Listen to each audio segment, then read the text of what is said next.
What's up, everyone? I just got back from Rogue One, a Star Wars story, and this is my Geek Field reaction video. It's going to be a little less formal, a whole lot more editing. There's no script to this like I normally do. I usually run it off a teleprompter. I have my notes right here.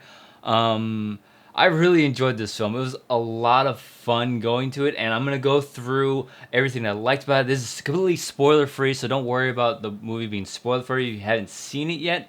But overall, I really enjoyed this film. It has a lot of fan service for us Star Wars fans that are really hardcore. If you're a casual fan, you might have a little bit of trouble following the film a bit. I think this film is geared more towards hardcore Star Wars fans. This movie had a bit of a challenge ahead of it because it's one of the first standalone films, and stepping away from the saga films and telling stories that happen within the Star Wars universe, but not necessarily connect with the Skywalker storyline that we're accustomed to seeing in the episodics. So really in this video, I'm just going to tell what I really liked about the film, and also say what I didn't like about the film. No film is perfect. And this film has a couple of things that I have problems with. I'm going to right off the bat just go ahead and get those out of the way because I don't want it to seem that I didn't like this film. I really enjoyed this film, but I do have some problems with it. The first one, it has kind of a pacing issue. In the beginning of the film, it moves really quickly to introduce all these new characters that we're supposed to get connected with.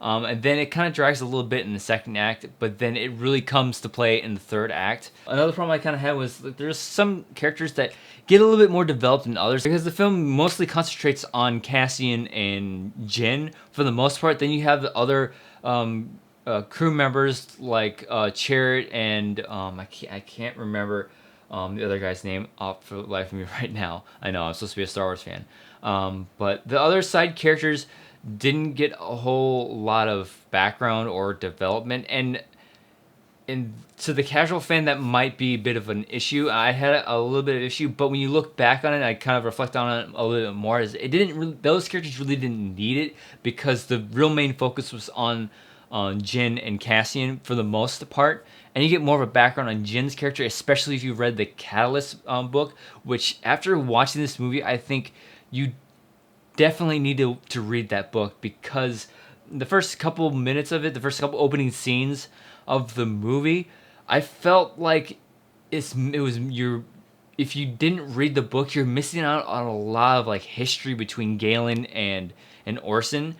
And that's where, and I don't think this is a spoiler or anything because Kathleen Kennedy came out and said there's no opening crawl to this movie because it's trying to stand apart from the sagas, and I think the crawls is going to be appearing in the saga films and not the standalones.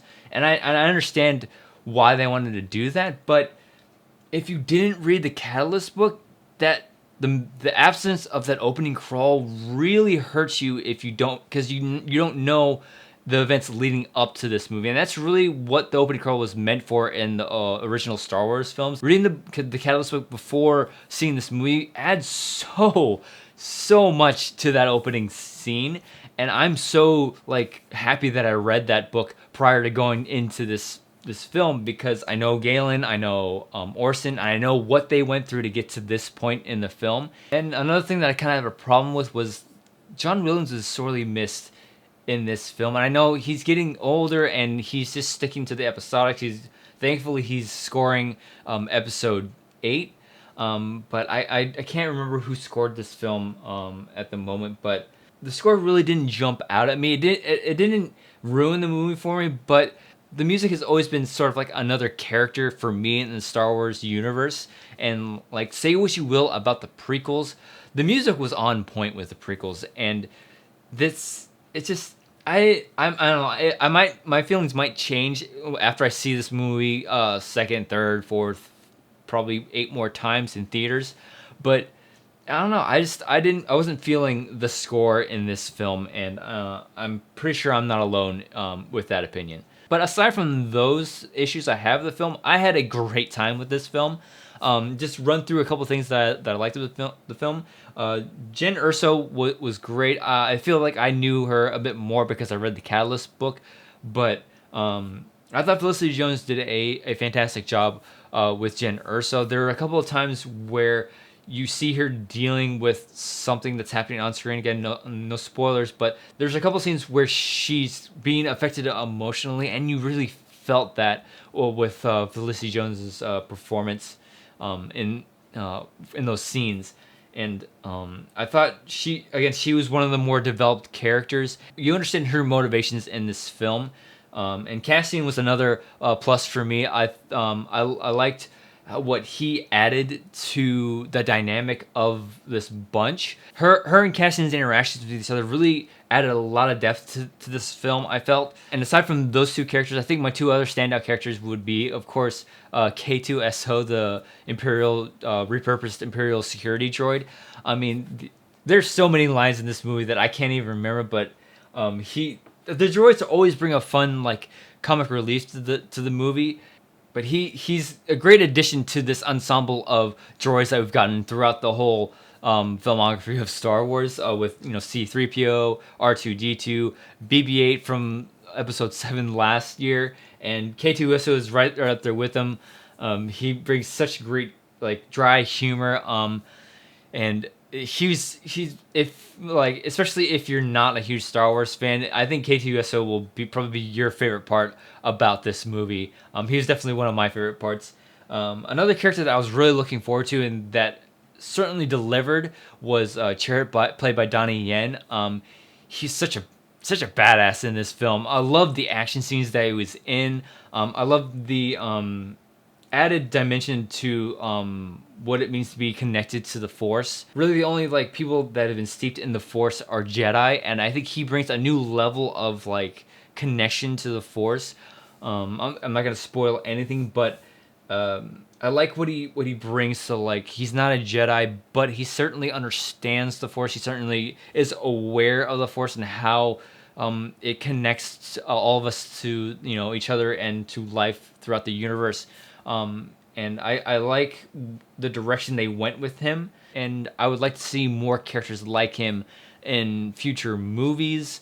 And you definitely get characters like this in the books. And if you're not reading any canon material, I highly recommend you do that, because again, I don't mean to like keep beating over your head with it, but reading Catalyst prior to this movie was a huge benefit because Jin's, spoiler alert for the book, but Jin's mother is somebody like Chirrut in this movie, and I'm gonna stop there because I don't want to spoil anything about the movie or the book for you guys.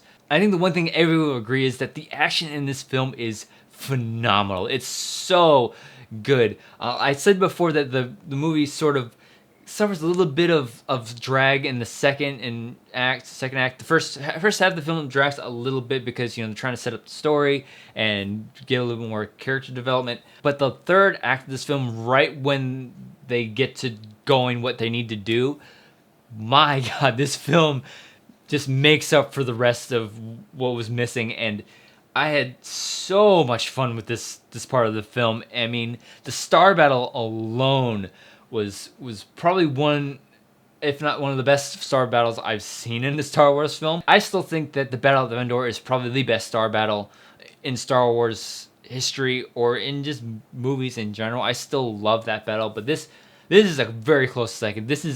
Gareth Edwards has such a great eye for action, and especially the grand battles on the planet. Gareth Edwards said over and over again, this is a war film, and you're gonna get that war feeling, and he definitely delivered on that part of this film. But like the ground battles with the Imperial Walkers on the shoreline, and like you really feel it. It's so well done. And during this big battle that you get in the film, you get a lot of fan service. And I'm not gonna spoil anything, but like if you're a Star Wars fan, you're definitely gonna pick up on a couple of things in the film. And I got really excited when these things happened. And what I liked about it was it was done in an appropriate way, and it wasn't just like shoved in your face as like, hey, here's this thing that you're gonna recognize, and it's not in there just to have it in there. It makes sense for these things to pop up in the scene and in this movie.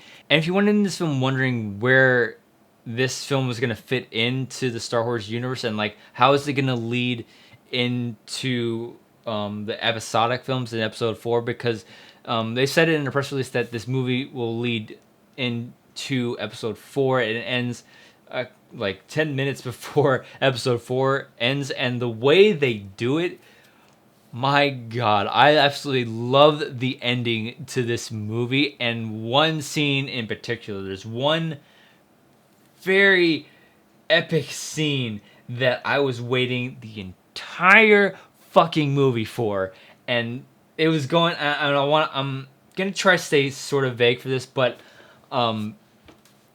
there's this one thing, just one thing I wanted to see out of this movie, and it kept going on. I'm like, they're not gonna show it. Oh my God, like it's not gonna happen. I almost like prepared myself for the movie to end, and I was not gonna see this certain thing happen, and then right before the movie ends, like a good like 2 to 3 minutes before this movie ends, they gave it to me, and oh my God, if you go to see this movie, if not for, you know, anything else, go to see Rogue One: A Star Wars Story for this one scene. Not going to spoil it for you, but if you saw the movie and you're watching this video after you saw the movie, you know exactly what I'm talking about. It is my favorite scene in this entire film. Completely worth waiting the entire movie for.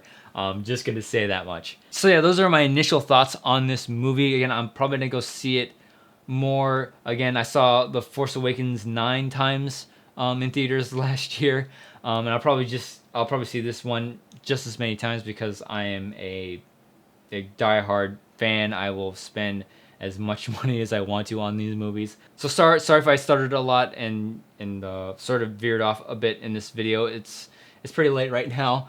So those are my thoughts. I'd like to know what you thought of the movie if you saw it yet. So go ahead and leave your thoughts in the comments below. Be sure to look out for Monday Movie Chat, which I will be talking about, of course, Rogue One: A Star Wars Story. And then a few days later, probably on Thursday or Friday, I'm going to get a full spoiler-filled discussion about Rogue One.